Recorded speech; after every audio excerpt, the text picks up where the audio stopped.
अति पवित्र धारा श्रीमद् भागवत की षष्ठ स्कंद में भारत की एक ही ऐसी गांव है, ऐसी स्थान है जिसका नाम था कनौज या कान्यकुब्ज। अभी उसका नाम कनौज शायद हुआ है। पहले उस स्थान के नाम कान्यकुब्ज था। वहीं पर एक वेद अध्ययन करने वाले अच्छे ब्राह्मण सब नीति, आदर्श, कर्म, परंपरा, पूजा सब कर रहे थे। रोज भगवान का पूजा करना, भक्ति करना और भगवान से निवेदन, प्रेम, कार्य, संसार, कल्याण सभी में निपुण थे। पर समय का व्यतिक्रम और संग दशा से कैसे मनुष्य लोग में बुराई आता है उसका प्रमाण और भगवान कैसे उद्धार करते हैं। उसका नाम था अजामिल और अजामिल ने ब्राह्मण कुल में जन्म होकर सभी ब्राह्मण कर्म कर रहा था। उनका पिता माता का उम्र हो गया वानप्रस्थ की, क्योंकि उसी समय जब उम्र हो जाता था तब सभी जंगल में वानप्रस्थ लेते, तपस्या करके अपना मृत्यु को प्राप्ति करके भगवान से मिलते हैं। और उसी समय उनका पिता माता ने भी वानप्रस्थ लिए और वृद्ध पिता माता का सेवा करने के लिए उन्होंने भी अपना पत्नी को घर में छोड़ के वो भी जंगल को गया और अपने पिता माता का सेवा एक सुसंतान की तरह करने लगा। पिता माता भी बहुत आनंद थे। रोज फूल, फल, मूल जो भोजन लगता है जंगल में, जो भोजन खाते फल मूल, सुबह जुगाड़ के जाने के फिर लाके पिता माता को देता था। पर एक दिन का बात है, वही जंगल में चलते चलते थोड़ा एक कुकर्म दृश्य उनको आंखें को मिला और उन्होंने देखा एक नारी ने परपुरुष के साथ गलत कार्यों में लिप्त। मैं इसलिए इसको आज कहा हूं क्योंकि ये कलियुग में संग दोष से छोटे छोटे बच्चे, स्कूल पढ़ने वाले बच्चे लोग भी शराब पीते हैं। अगर भारत में इसका सर्वे किया जाएगा, 100 स्कूल में बच्चा अगर पढ़ते हैं, जो बड़े बड़े इंग्लिश मीडियम स्कूल, सिटी जो शहर नगर एरिया है, जो बच्चे लोग पढ़ते हैं उसमें 5% कम से कम शराब पीने वाले छोटे छोटे बच्चे संग दोष से जैसे खराब हो गए आपको देखने मिलेगा। और इतना ही नहीं, सिर्फ शराबी ही पीते नहीं, उसका साथ बुरा काम करते हैं, कहीं कहीं क्रिमिनल भी करते हैं, कहीं कहीं भी मर्डर केस यानी मृत्यु खूनी केस में भी वो सब फंस जाते हैं। और दूसरा जो हमारी मिडिल क्लास परिवार और जो बड़े और निम्न मध्यवित्त परिवार लोग अपने बंधु दोस्त की वजह से शराब पीना, सिगरेट खाना, तंबाकू खाना, परिवार की प्रति असंतुष्टता सृष्टि होना, महिला लोगों को बंधु बनाना, ये सब संग दोष से कलियुग में चल रहा है। इसलिए मैं बताता हूँ आप लोगों को, आप कभी अपने परिवार की कोई भी जन होता है, देखे कोई बुरा संग में अगर जा रहा है उसको पहले से विरोध करो। अगर पहले से विरोध ना करेंगे तो बाद में हमारी के लिए बड़ा आपद बन के वो आएंगे। तो इसीलिए आज संग दोष ने मनुष्य को नष्ट कर दिया। और कलियुग में आप जैसी परंपरा जो बैठे हैं मेरे साथ, आप लोग ने ही धर्म को प्रकाश कर पाएंगे,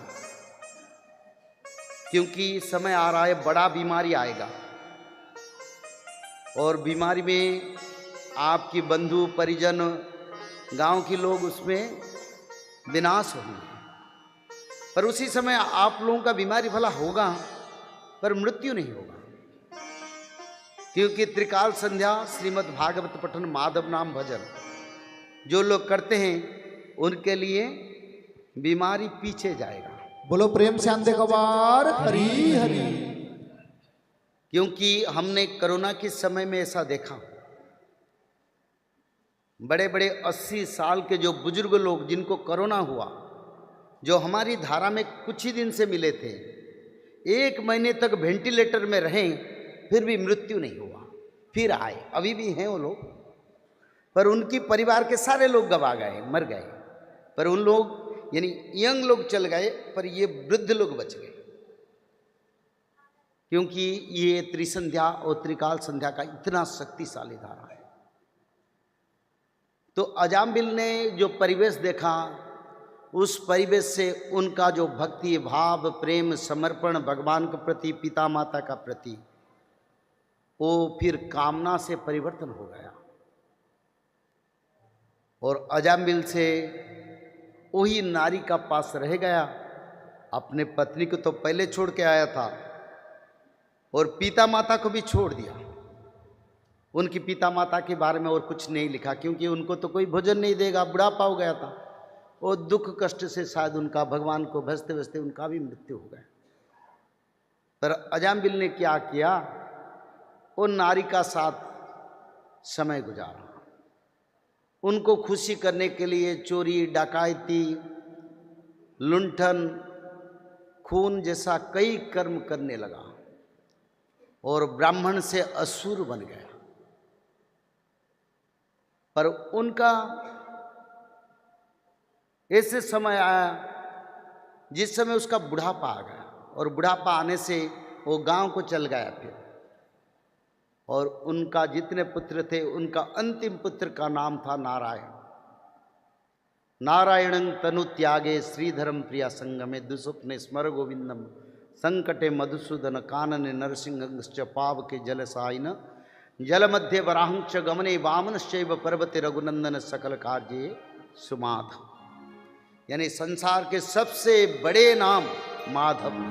बोलो प्रेम से आंदे कबार हरी हरी। सकल कार्य सुमाधव, यानी माधव ही सब। तो उनका अंतिम और सबसे छोटा बेटा का नाम नारायण था, और अजामिल का मृत्यु समय आ गया। कई समय तक उन्होंने बेड रिडन रहा और मृत्यु नहीं हुआ, और अंतिम घड़ी आ गया मृत्यु का समय।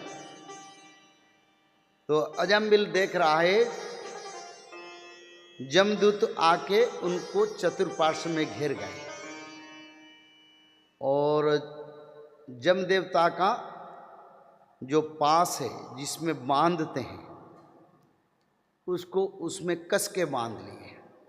बोले तुमने बहुत पाप किया है, अभी जमपुर को जाने के लिए तैयारी हो।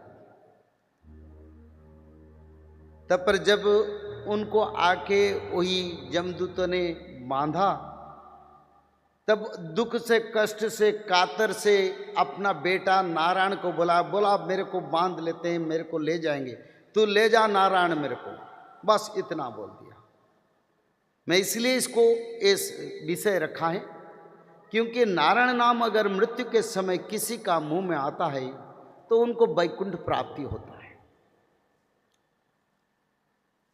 तो ऐसा बोलने से फिर अचानक आके चतुर्भुजधारी भगवान विष्णु के दूत पहुंच गए। बोले ये तो नारायण नाम ले रहा है, क्योंकि भगवान और दैविक शक्ति देवताओं को एक एक क्षण में, यानी वैकुंठ से धरती पर एक क्षण लगता है इच्छा अनुसार, और सत्य युग में आप लोगों को दिल्ली से जगन्नाथ क्षेत्र भी एक क्षण लगेगा, ज़्यादा समय नहीं लगेगा, क्योंकि ऐसे शक्ति मानव से आएगा। इच्छा शक्ति से कोई भी कहाँ जा सकता था। तो अजामिल ने जब नारायण नाम लिया, तब विष्णु दूत ने उसी समय आ गए और बोले जमदूतों को, देखो ये तो भगवान विष्णु का नाम पुकारा मृत्यु के समय, तुम इसको क्यों बंधे, तो तुरंत उसको मुक्ति करो। तो बोले क्यों, ये तो महापापी है, पर विष्णु दूतों ने बोले ये तो भगवान नारायण का नाम लिया, इसलिए उनको मुक्ति मिलना नियम है शास्त्रों के अनुसार। फिर जमदेवता ने जाके संजीवनीपुर में उन्होंने जमदेवता को बताया। फिर जमदेवता ने आके देखे भगवान विष्णु के दूत सब बैठे, तब वो जान गए वो भगवान विष्णु के लोग हैं, तो उनको छोड़ के चल गए। और भगवान विष्णु दूत के दर्शन से उनका आयु बढ़ गया, उनका मृत्यु नहीं हुआ, फिर अच्छा हो गया। कुछ समय गुजारा और अपना भूल को समझ पाया। ऐसे नहीं, कुछ दिन वो नारायण नाम भजता भजते भजते चला, तुरंत मर गया नहीं। इसलिए आप लोगों को बताता हूं ना, अभी 3-4 साल बाकी है। अभी से ये त्रिकाल संध्या अगर करेंगे, जैसे अजामिल ने वैकुंठ प्राप्ति